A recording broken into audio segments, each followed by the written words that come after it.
This one, but I don't know. This one over here is kind of wobbling. Yeah, that's just a reflection of the tension's so loose when it comes off on the side, and then it picks up tension as it comes around. So Chrysalis was really born out of this search for not only exploring ideas of resolution, but also centrality. So thinking about a show all about space and what that means for space being that which is not us and our center. How do we define center? What ways can we represent that? All of those elements begin to be portrayed in this piece, such that if you stand in the very center of the octagonal form and look at each of the acrylic panels, the imagery that's registered on both the front and rear planes of each panel is roughly elevationally aligned.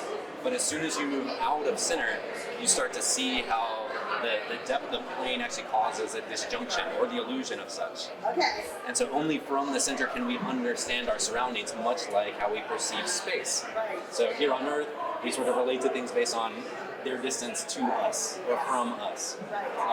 And so conjuring up some of the mythological of the moon phases that we're all so fascinated by on a daily basis, those phases are roughly represented by these various panels. And even the piece itself begins to take some of the disjointed imagery of geometric development and look at it in a way that almost feels like static representation. You know, we're so familiar with lunar missions, you know, getting kind of the piecemeal communication back and forth, being static. And so that's sort of rendered in filigree here.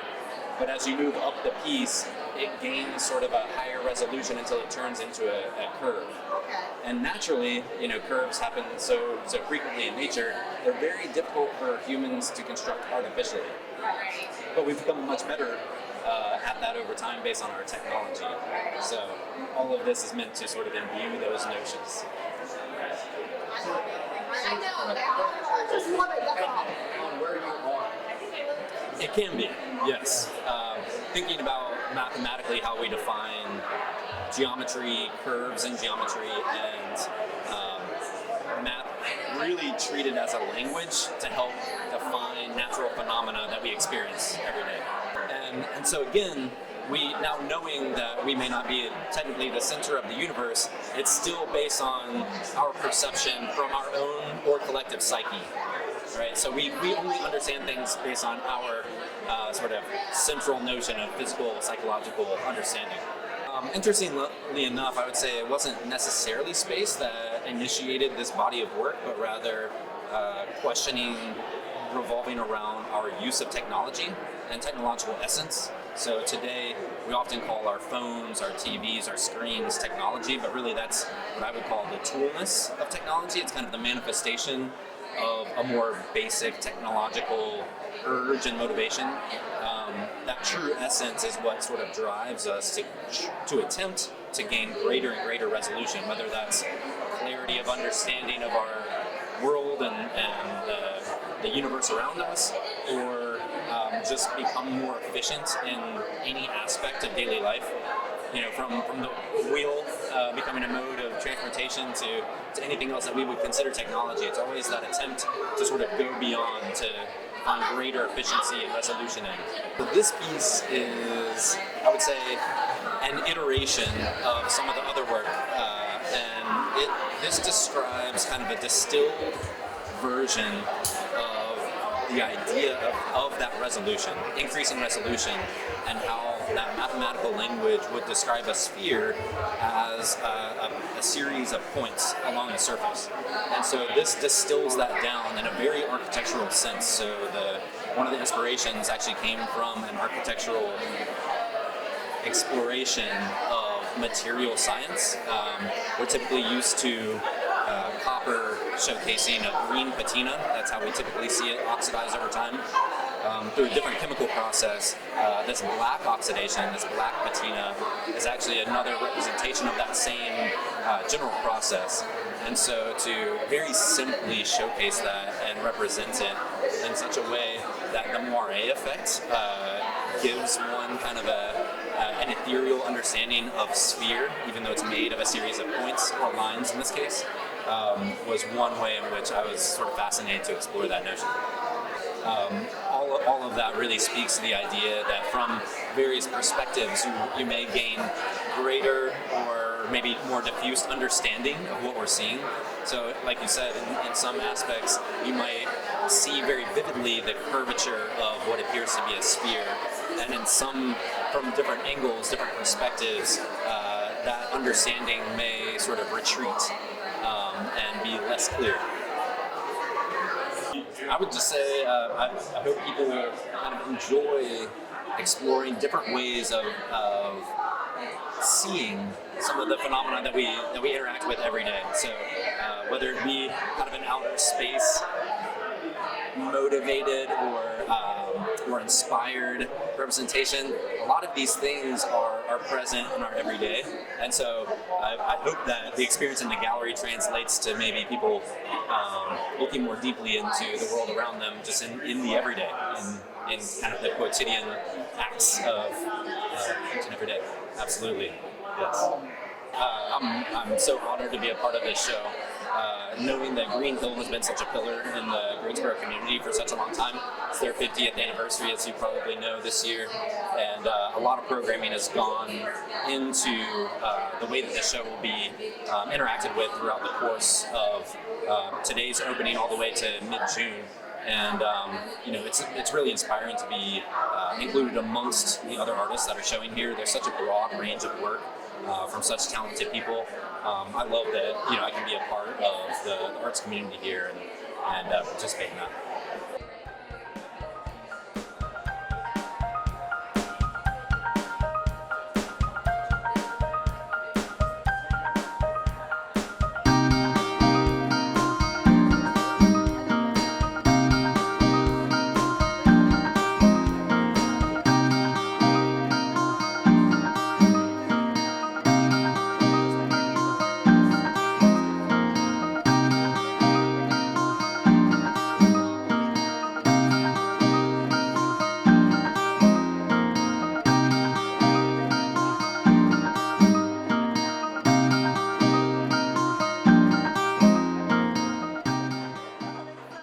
From Charlotte, North Carolina. Yep. Born and raised in Charlotte. Based in Raleigh now. What brought you to Raleigh? Honestly, after COVID, I was living in Las Vegas and decided to move back to the East Coast. So Raleigh, Durham really stole the show. So You just wanted to come back? I did. I wanted to be closer to family, especially after COVID and everything that was happening during that time. So got older family. I've been doing artwork all my life, but the digital painting didn't start until around 2020, 2019. And I wanted to keep it very functional since I am a traditional artist first. And I wanted to see how I could make digital art tangible. So that's when the playing cards kind of came into fruition. I didn't see a lot of melanated people in playing cards or even represented in any kind of way. So I wanted to just throw it out there, see how the masses took to it, and it did pretty well. So Oh man, okay, so this is before I was introduced to Procreate. So I was using a free, little app, little rinky-dink app on an Android tablet with a cheap stylus. um, and I was able to do the whole card deck with it.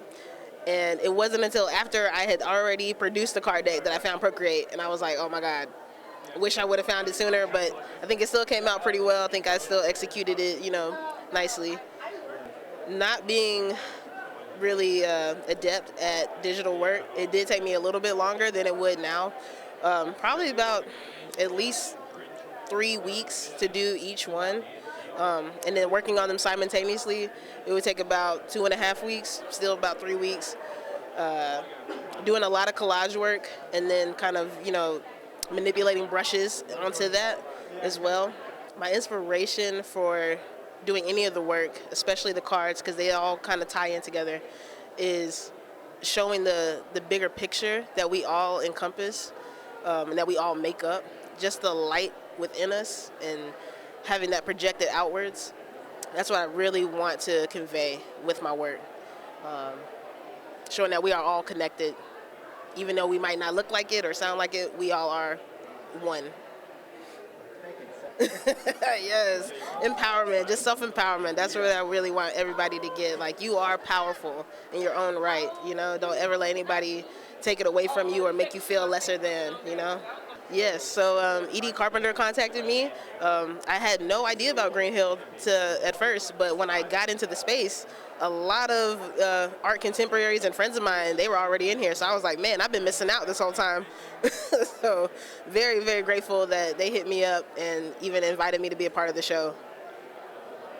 What do you think of the opening so far? Love it. I love it. I love the different mediums and just the different perspectives of the cosmos and the universe and space and how everybody depicts it differently. I love it. I do have a couple of pieces that I'm working on now, a new series, actually like 2 series and about 1, I guess. One of them is going to be carving different mediums and also using physical lights. The other one is just going to be traditional painting. I will have a couple of pieces at Open Borders in New York, and I want to say Charlotte as well at the Vapa Center. So come and check that out if you can. But yeah, it's only up from here. If you're not following me already, please follow me at Namaste Loner on Instagram, Facebook, TikTok, all of those things. Again, Namaste Loner.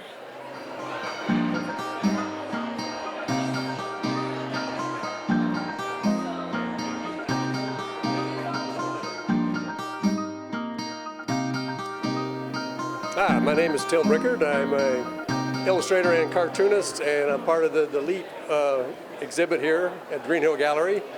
And I do comic strips. I do comic strips for newspapers. It's published in several newspapers throughout the country. And these are some samples of my work. I work digitally, so these are prints of my work, and some of my Sunday strips, and some of my daily strips. And you've been with the news, you were with the News and Record. I was with the News and Record for a long time, longer than I'd rather say. But yeah, the newspaper business, being as it is, I still do the comic strip on the side, but I'm also a technical illustrator for a cybersecurity company. Oh yeah, Talk about that evolution. Yeah, I started out doing things traditionally with pen and ink, and kind of partially traditionally. I would scan the work into the computer after I was done. But after a while, I just got to where I was doing all the work digitally. I was drawing directly into the computer using a drawing tablet and colorizing it, drawing it, adding the text. So it's completely digital now. I wanted to be a newspaper cartoonist, and I tried different ideas, and they get rejected. And finally, I thought, if I'm going to get rejected, I might as well get rejected doing something I want to do. I thought the idea of doing a science fiction strip would be a lot of fun. So I put it together, and I've submitted it, and very surprised that Tribune Media picked it up and syndicated it for me. I've come up with one book. I'm trying to do more books, but it's hard finding time to do that. But yeah, I would like to get some more books published. It's a 7-day-a-week strip, so every day, basically. I just grind it out for over 19 years now. I haven't missed a day. Was it difficult coming up with material sometimes? Oh, all the time. It's rare that it comes easy. most of the time it's a struggle, and deadlines are my muse. They're what gives me the impetus to get the things done. It's funny how they do that. Yeah, it's amazing. Ideas that didn't work for me, 2 days before deadline, all of a sudden the day of deadline, all of a sudden they work for me. And how did you find? I mean, were you sitting there trying to agonize over it, or did you just kind of go about your daily life, kind of looking for things, like as you're getting, I don't know, your daily coffee or whatever? Yeah, the going by the daily life, I call that procrastination. So to actually get it done, I have to sit, and sometimes I'll go through, see what's going on in the news in the world, and see what's going on in science, and just any place I can feed ideas into my head that I can kind of twist it into a Brewster rocket strip. Anywhere I can find material, anything that's going on in the world, anything that's going on in pop culture or the social media. My kids give me a lot of ideas. They keep me informed of what's going on in social media and stuff. They gave me a lot of ideas. So. And why Brewster? Why space? I've always loved science fiction and monster movies, horror movies, comics, all that stuff, and just science fiction just seemed like it had such a rich background to draw from. Because you could do basically anything. You're not limited to anything. So that seemed like a good fit for me. Do you have a favorite strip, a favorite comic, a favorite individual? These represent probably my favorites ones. I guess I think I'm particularly partial to the one with the at Walker. That's on the frozen planet of Hoth from Star Wars, and Brewster gets his tongue stuck to it. Kind of like a Christmas Story. The guy gets his tongue stuck to the post. So I don't know. That just seems like quintessential Brewster to me. Are you doing anything now? Do you have any aspirations for the future?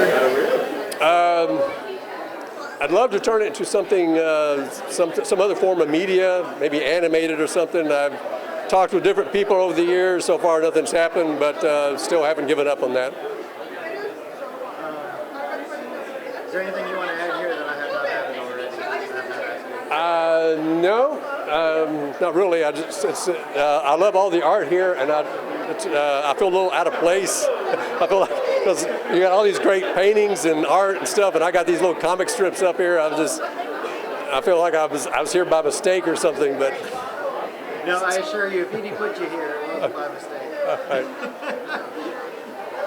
What do you think of the opening so far? Oh, it's great. It's well attended. I'm very pleased with the turnout here.